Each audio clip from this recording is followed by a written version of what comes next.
State और inter district एक बड़ा रैकेट है जो ट्रक चोरी करता था या फिर कुछ ट्रक जिसके इंस्टॉलमेंट्स फाइनेंस कंपनी को दिए नहीं चुकाए नहीं जाते थे, ऐसे ट्रक्स वो एग्रीमेंट करके जो ओरिजिनल ओनर से उनसे लेते थे।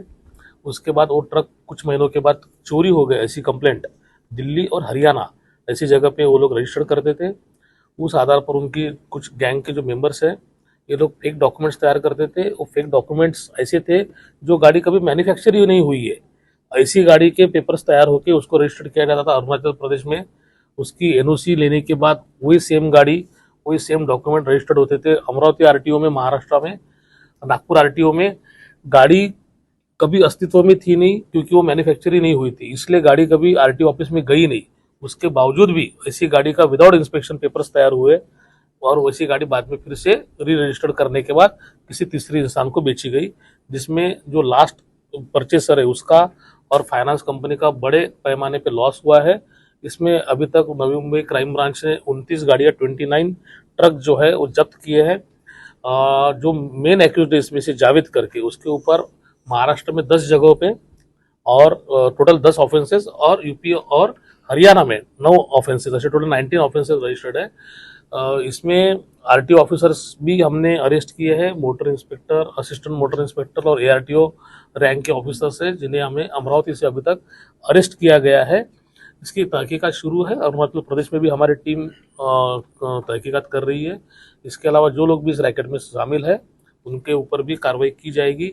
एक मोबाइल नंबर कम से कम 4 लोगों ने यूज करके उसका जो है उन्होंने अमरावती आरटी में रजिस्टर्ड करवाया था जिसके ऊपर ओटीपी जाता था और उसी ओटीपी के आधार पर उन्हें नई न्यू रजिस्टर की हुई जो गाड़ियां है उसके आरसी बुक डिलीवर होते थे। मेन एक्यूज ने खुद के नाम पे 2 आधार कार्ड बनाए हैं, 2 अलग अलग पैन कार्ड्स बनाए हैं, वो भी हमने जब्त किया है इन्व्हेस्टिगेशन में। कुल मिलाकर कितने लोग सांगितलं की जावेद मनियार हा मुख्य सूत्रधार आहे। याचे काही एजंट्स त्यांनी ठेवलेले आहे। कागदपत्र तयार करणारी काही लोक हे उत्तर प्रदेश हरियाणामध्ये आहेत। त्यानंतर त्या गाड्यांचं रजिस्ट्रेशन अरुणाचल प्रदेशला करणारी एक टोळी वेगळी आहे, रजिस्ट्रेशन अमरावतीला करणारी टोळी वेगळी आहे, गाडी विक्री करणारी त्याची टोळी वेगळी आहे। अशा बऱ्याचशा लोकांचा त्याच्यामध्ये सहभाग आहे। आतापर्यंत 9 लोक आम्ही जे आहे ते क्रिमिनल कॉन्स्पिरसीमध्ये अरेस्ट केलेले आहेत। नक्की याच्यात आणखी काही लोकांचा सहभाग असला तर समोर येणार, त्यांच्या आम्ही अरेस्ट करून ती पण माहिती आम्ही वेळोवेळी आपल्याला कळवू। ये है, बाकी के जो शामिल आगे सामने आएंगे उनके ऊपर भी कार्रवाई होगी। अगर आंकड़ों की बात की जाए तो इन लोगों ने मिलकर कितने रुपए पे हेरफेर किए होंगे अब तक? अभी तक हमारे पास तो केवल 29 ट्रक है, तो उसके बारे में हम बात करेंगे तो 5.5 करोड़ से ज्यादा उसकी कीमत है।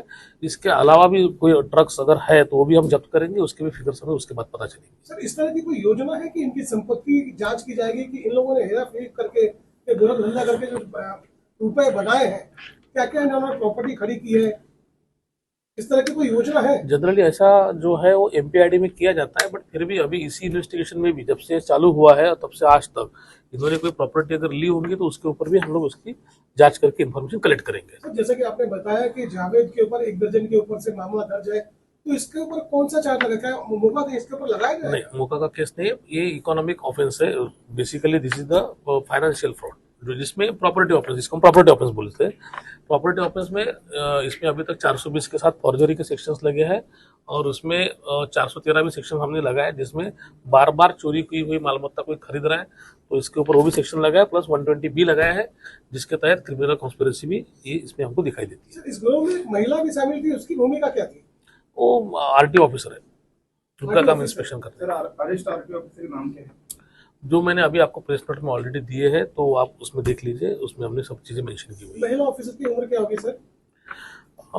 करीब करीब एक 30 से 32 साल की हो सकती है। जी, बहुत बहुत शुक्रिया।